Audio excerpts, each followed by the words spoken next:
All right, so tell us a little bit, what's your name and what band you're in? I'm Justice.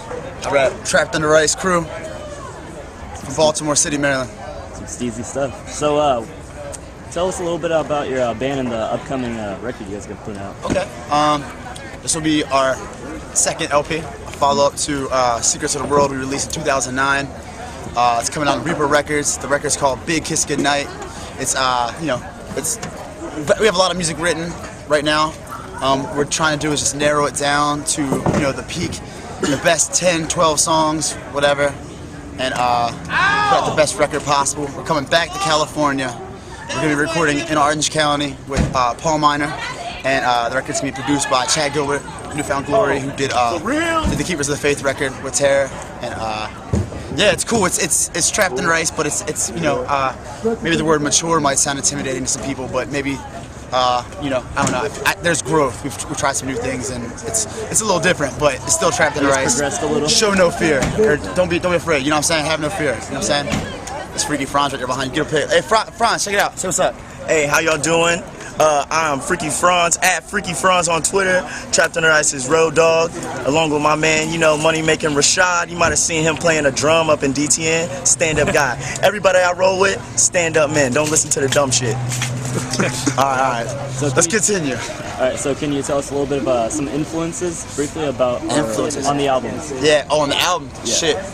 And also in your music in general. Some of our influences remain the same. You know what I'm saying? Like Breakdown is always going to be influenced by Trapped in Rice. Crown of Thorns, Madball, that shit is always influenced Trapped in Rice.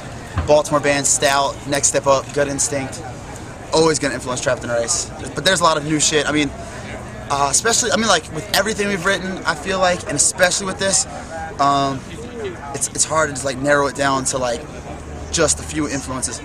Like everything we listen to and everything we do influences our music. I mean, like Sam and Brendan are big fans of like Taylor Swift, and we all like weird pop shit and hip hop and country music. It's a collective of things. Hardcore, punk rock, everything.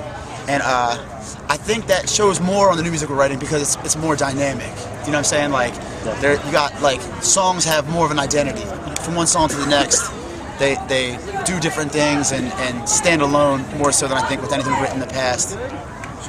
But with that said, like I said, a lot of our influences are always going to remain the same, and we're always going to be Trapped in Rice, and the influences that we've had in the past, that's what defines Trapped in Rice musically. So can you tell us like how the band originally got started and whatnot? We started the band, me and Sam, we did a straight edge band with some friends called Nick X Fury, and that was fun. We did it for a couple years, and we learned a lot of things to do in that band. But then towards the end of it, me and Sam were like writing different shit on the side, like more like hard shit, more shit like we like personally wanted to do.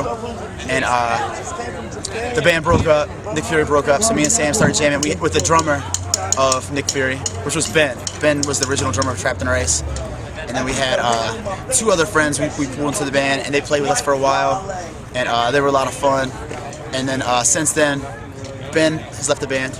He's focusing more on work and things like that, and Brendan jumped in.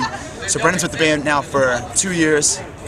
And then Klippa, who's playing guitar for us, and Eric, who's playing bass for us, they left to do their own things, pursue their careers and make money or do whatever it is they're doing.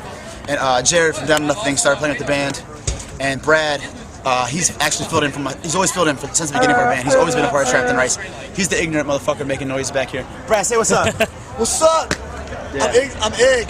Yeah, he's a real fucking gem. He's a real gem.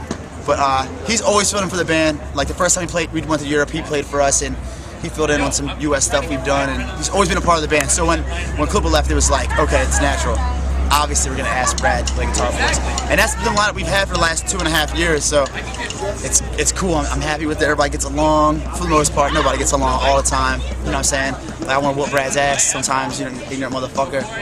But I love it, man. I think we're the tightest we've ever been. We're all on the same wavelength. We all want the same things as a band. I don't see any like doubts in any of the members of our band. When we say we're gonna commit to something, writing a record, whatever it is, everybody's on the same page. Everybody wants the same things. It's unique to find a relationship like that with 5 dudes. Awesome. Well, could you tell us what originally got you into hardcore and the scene and whatnot? Hardcore. It's a little deep. Well, like I think with a lot of people it's like skateboarding and punk rock when I was real young, and I think it's kind of like a typical thing.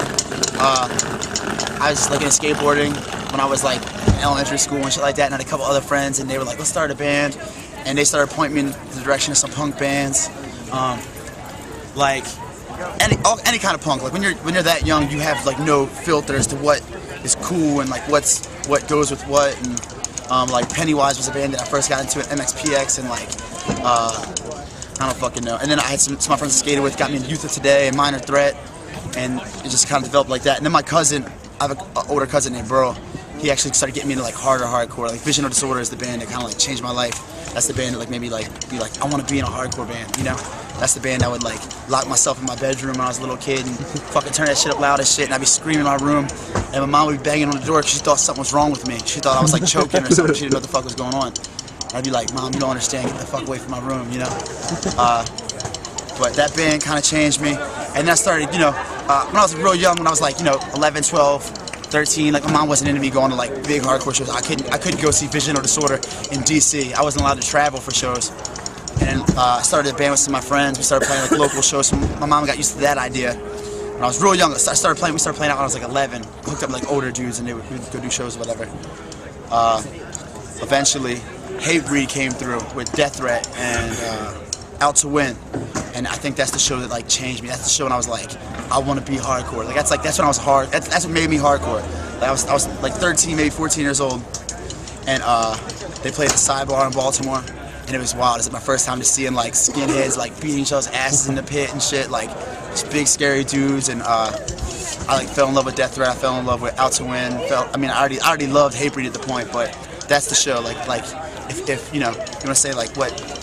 That's the dividing line. It's one thing to listen to hardcore music and listen to punk rock music, but that shows when I was like, I'm fucking hardcore, that's what I'm gonna do with my life, you know? I'm gonna be in a band, I don't wanna do anything else. And I mean, it's 11, 12 years later now, and that's all I still want, so. That's awesome. Well, you got any shout outs for everyone watching this? Shout outs, Reaper Records, the best record label in hardcore music. Terror, we're on tour with them, we're on Terror, Stick to Your Guns. Brennan Yates of Trapped in Her Ice, shout out to him. We're on tour with Close Your Eyes and Your Demise, both cool bands. Who else we got? Well, we're on the fucking West Coast. Let's shout out some West Coast shit. Alpha and Omega, that's my homies. Let's shout out fucking Zabalba, Soul Search, fucking Riding Out. They got a new record coming out, and that shit's fucking ridiculous. You guys fuck with Riding Out?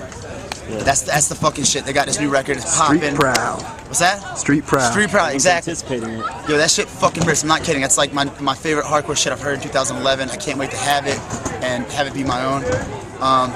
Who else didn't I mention?